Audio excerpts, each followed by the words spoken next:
오늘 하나님 말씀 잠언 26장 15절을 같이 보시겠습니다. 게으른 자는 그 손을 그릇에 넣고도 입으로 올리기를 괴로워하느니라. 아멘.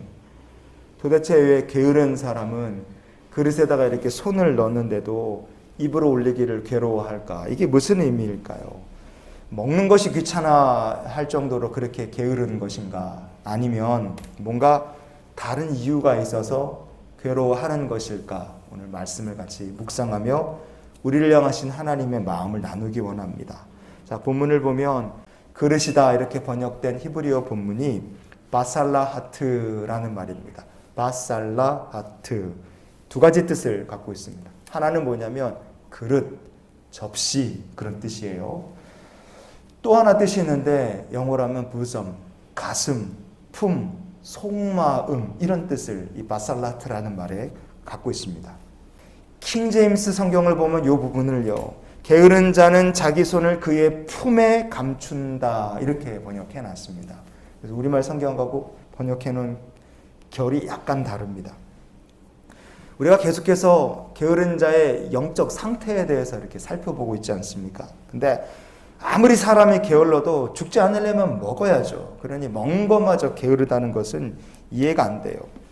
그릇에 손을 집어넣었음에도 불구하고 올리기를 괴로워한다. 이것은 우리가 그러면 먹는 게 귀찮은 게 아니라 뭔 다른 이유가 있다는 것으로 우리가 해석해 볼 수 있지 않겠습니까? 어떤 것으로 우리가 해석해 볼 수 있겠어요? 마땅히 해야 될 일이 있어요. 압니다. 이거는 꼭 해야 되는 건데 하기가 귀찮고 하지 않고 시간을 질질질 끄는 거예요. 그러니까 마음속이 괴로운 겁니다. 성도가 마땅히 해야 될 일이고 알아요. 그럼에도 불구하고 실천하지 않고 시간을 질질 끌고 그래서 시간이 지날수록 괴로워지는 게 무엇일까? 그것은 우리가 하나님 앞에 드려야 될 기도입니다. 기도. 바살라트란 말이 가슴, 품, 속마음이라는 뜻이 있다 그랬잖아요.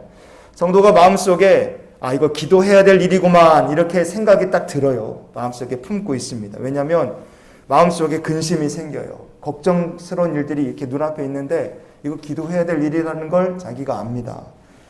그런데 마음속에 기도가 있으나 그 기도가 하나님 앞에서 하나님 앞으로 나가서 내 입으로 고백하는 데까지 이어지지를 않는 거예요. 기도해야 된다는 건 알면서도 시간을 질질 끄니까 문제는 계속 골마가는데 기도는 하지 않으니 내 마음이 괴로울 수밖에 없는 거죠. 여러분 이렇게 기도를 미루고 서원을 미루고 하나님과의 영적 교제를 미루게 되면 그 성도의 심령은요 양방향으로 고통받게 되는 겁니다. 기도해야 되는데 기도하지 않느니 고통스럽고 기도해야 한다는 거 알면서도 시간을 끄니까 점점 마음속이 좁혀져 몰리게 되는 거죠. 그렇게 살았던 사람이 있느냐? 성경에 있습니다. 사울왕이 그렇게 살았어요. 사울의 평생에 블레셋이라는 문제가 사울의 골칫거리였어요. 그럼 사울이 왕이 된 다음에 블레셋이 어느 날 갑자기 탁 문제로 이게 도드라지게 됐느냐? 그렇지 않습니다. 사울이 왕으로 기름 부음 받기 전에도 블레셋은 이미 이스라엘의 골칫거리고 기도 제목이었어요. 그런데 사울이 블레셋을 놓고 하나님 앞에 처음으로 제사를 드리고 기도를 드렸던 것이 언제인가? 성경은 이렇게 말합니다. 사무엘상 13장 1절을 우리가 보시겠습니다. 사울이 왕이 될 때에 40세라 그가 이스라엘을 다스린 지 2년에 아멘. 블레셋이라는 문제를 놓고 사울이 하나님께 처음 예배로 나간 것이 그가 왕이 된 후 2년째였습니다. 기름 부음 받은 다음에 왕으로서 그가 블레셋이라는 문제를 놓고 하나님께 간구한 게 2년이라는 공백이 있어요. 그럼 2년 동안에 블레셋은 아무 일도 안 했는가? 아니죠. 블레셋은 이스라엘의 골칫거리, 사울의 기도 제목이었어요. 그런데 사울이 기도하지 않고 시간을 끌고 얼마나 마음속에 이 2년이라는 세월 동안 괴로워했을까요? 짐작해 보기는 사무엘 선지자가 은퇴했기 때문에 사무엘 선지자를 찾아가는 것 자체가 귀찮아서 하지 않았을까? 그런 생각도 듭니다.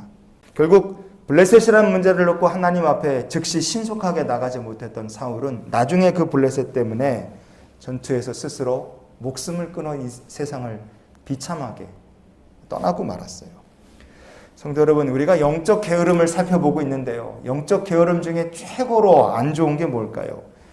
성도가 기도해야 된다는 것을 압니다. 그런데 마음속에 기도를 담아두고 있으나 하나님께 나가지 못하고 입술로 기도를 올려드리질 못하는 거예요. 이런 사람은 기도해야 된다는 것을 알고 기도해야 될 상황이기 때문에 시간을 끌면 끌수록 그 사람의 심령과 삶은 더 괴로워질 수밖에 없습니다. 이런 사람의 진짜 최악의 영적 게으름을 피고 있는 사람이죠. 우리가 이런 신앙생활 하지 않기를 원합니다. 그럼 우리가 하나님의 백성으로서 어떤 신앙을 가지고 살아야 될까? 사무엘상 12장 23절을 오늘 말씀의 결론으로 보기 원합니다. 나는 너희를 위하여 기도하기를 쉬는 죄를 여호와 앞에 결단코 범하지 아니하고 선하고 의로운 길을 너희에게 가르칠 것인즉. 아멘. 하나님 앞에 기도하지 않고 머뭇거리는 것 아니라 즉시 하나님 앞에 나아가 입술로 고백하는 신앙의 태도로 평생 주와 동행할 수 있기를 원합니다. 그러면 하나님께서 우리들을 선하고 의롭고 복된 길로 우리의 길과 발걸음을 인도하여 주실 줄 믿습니다. 그래서 우리가 이런 기도로 오늘 하루의 삶을 살았으면 좋겠어요. 기도해야 될 때마다 즉시 하나님 앞에 나가게 하옵소서. 기도함으로 응답을 받고 기도함으로 하나님의 선하시고 의로운 길을 걸어가는 우리 모두가 될 수 있기를 예수님 이름으로 축원을 드립니다.